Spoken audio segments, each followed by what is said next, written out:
Assalamualaikum warahmatullahi wabarakatuh. Perkenalkan, saya Disya Futhi Rahmadini dari Universitas Muhammadiyah Profesor Dr. Hamka, Fakultas Keguruan dan Ilmu Pendidikan, jurusan Pendidikan Matematika.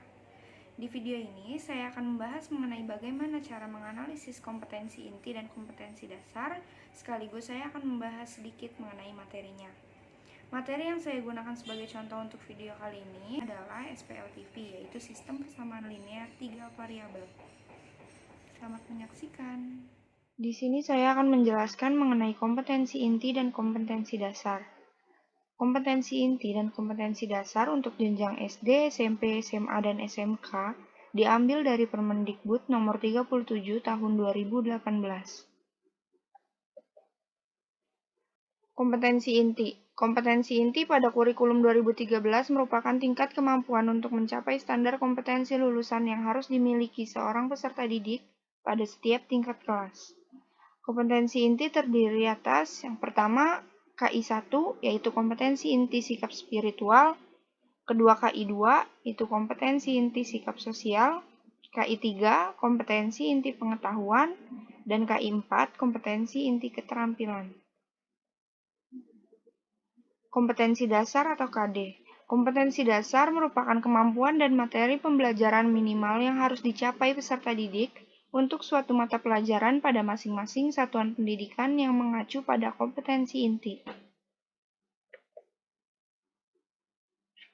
Sebelum membahas isi dari KI dan KD, saya akan memberitahu materinya terlebih dahulu. Materi yang akan dibahas ialah Sistem Persamaan Linear 3 Variabel atau SPLTV.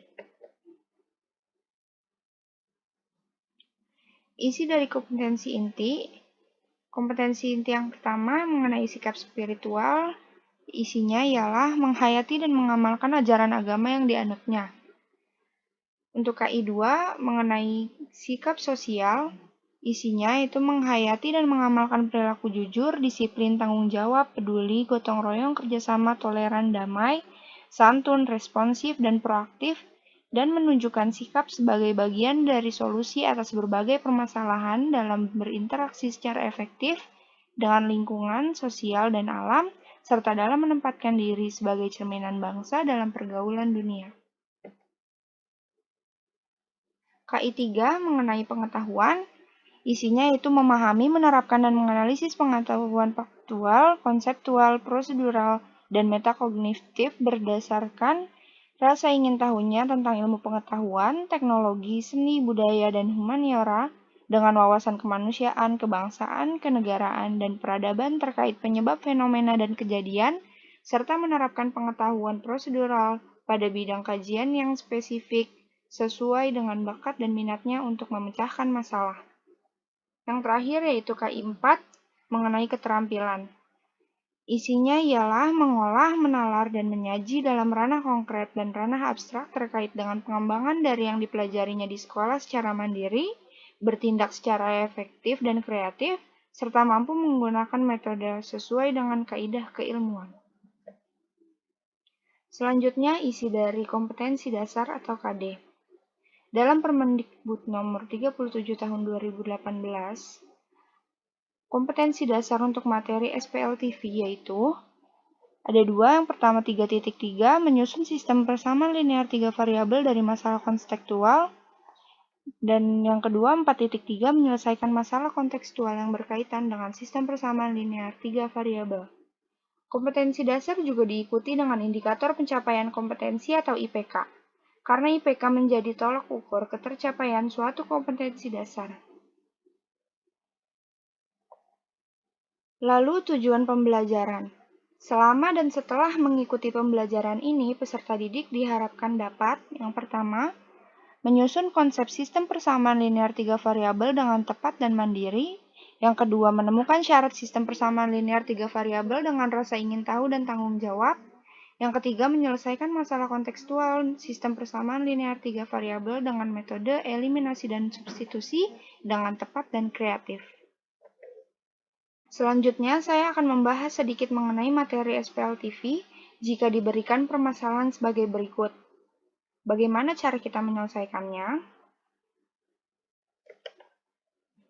Sebelum membahas penyelesaiannya, kita harus mengetahui terlebih dahulu konsep dasar dari SPLTV itu sendiri, yaitu pengertian dari sistem persamaan linear 3 variabel adalah suatu persamaan yang terdiri atas 3 persamaan dan 3 variabel.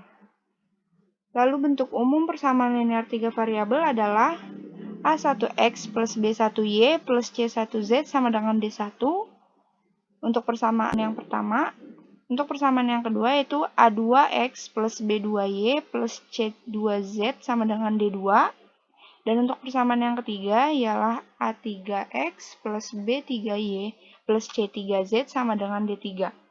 Dengan A1, A2, A3, B1, B2, B3, C1, C2, C3, D1, D2, dan D3 merupakan bilangan real. Selanjutnya yaitu cara penyelesaiannya. Untuk menyelesaikan sistem persamaan linear 3 variabel dapat dilakukan dengan metode yang pertama eliminasi, yang kedua substitusi, yang ketiga gabungan eliminasi dan substitusi. Yang pertama, metode eliminasi. Ada beberapa langkah dalam metode ini. Yang pertama, pilihlah salah satu dari persamaan yang sederhana, kemudian nyatakan X sebagai fungsi Y dan Z, atau Y sebagai fungsi X dan Z, atau Z sebagai fungsi X dan Y. Langkah yang kedua, substitusikan X atau Y atau Z yang diperoleh langkah 1 ke dalam persamaan lainnya sehingga didapat SPLDV. Langkah yang ketiga, selesaikan SPLDV yang diperoleh pada langkah kedua. Yang kedua, metode substitusi memiliki beberapa langkah, yaitu eliminasi salah satu peubah X atau Y atau Z sehingga diperoleh SPLDV. Langkah yang kedua, selesaikan SPLDV yang didapat pada langkah pertama. Yang ketiga, substitusikan nilai-nilai peubah yang diperoleh pada langkah 2 ke dalam salah satu persamaan semula untuk mendapatkan nilai peubah yang lainnya. Yang ketiga yaitu metode gabungan eliminasi dan substitusi. Metode penyelesaian persamaan linear ini menggunakan metode gabungan antara metode substitusi dan eliminasi.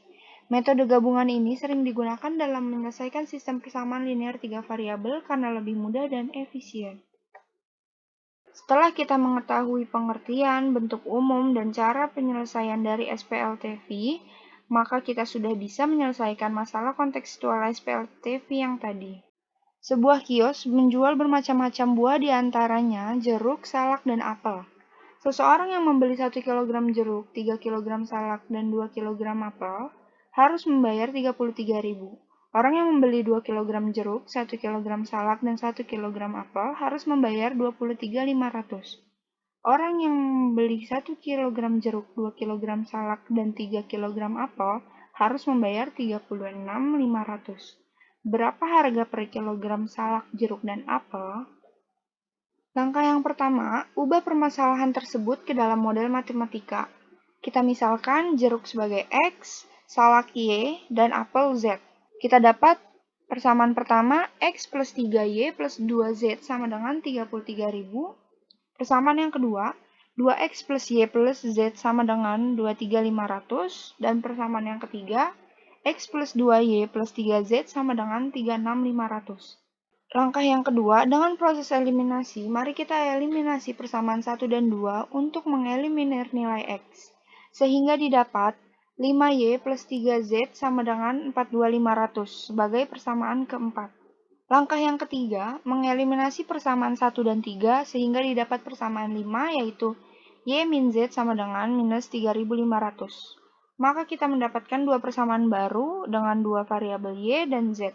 Langkah selanjutnya, mengeliminasi persamaan 4 dan 5 sehingga didapat nilai Z sama dengan 7.500. Langkah selanjutnya, masukkan variabel Z yang sudah diperoleh ke dalam persamaan yang paling sederhana, yaitu persamaan 5. Sehingga didapat nilai Y sama dengan 4.000. Lalu, masukkan variabel Z dan Y yang sudah diperoleh ke dalam persamaan 3 variabel yang paling sederhana untuk mendapatkan variabel X. Kita pilih persamaan yang pertama, sehingga didapat nilai X sama dengan 6.000. Maka kita mendapatkan variabel X, Y, dan Z masing-masing 6.000, 4.000, dan 7.500. Jadi himpunan penyelesaian masalahnya ialah 6.000, 4.000, dan 7.500. Maka dapat disimpulkan harga 1 kg jeruk sama dengan 6.000, harga 1 kg salak sama dengan 4.000, dan harga 1 kg apel 7.500. Berikut saya berikan latihan soal untuk kalian kerjakan agar kalian lebih memahami materi mengenai SPLTV. Cukup sekian video mengenai analisis kompetensi inti dan kompetensi dasar, sekaligus mengajarkan sedikit materi mengenai SPLTV. Kurang lebihnya mohon maaf. Wassalamualaikum warahmatullahi wabarakatuh. Cukup sekian video mengenai analisis kompetensi inti, kompetensi dasar, serta mengajarkan materi mengenai SPLTV. Kurang lebihnya mohon maaf. Wassalamualaikum warahmatullahi wabarakatuh.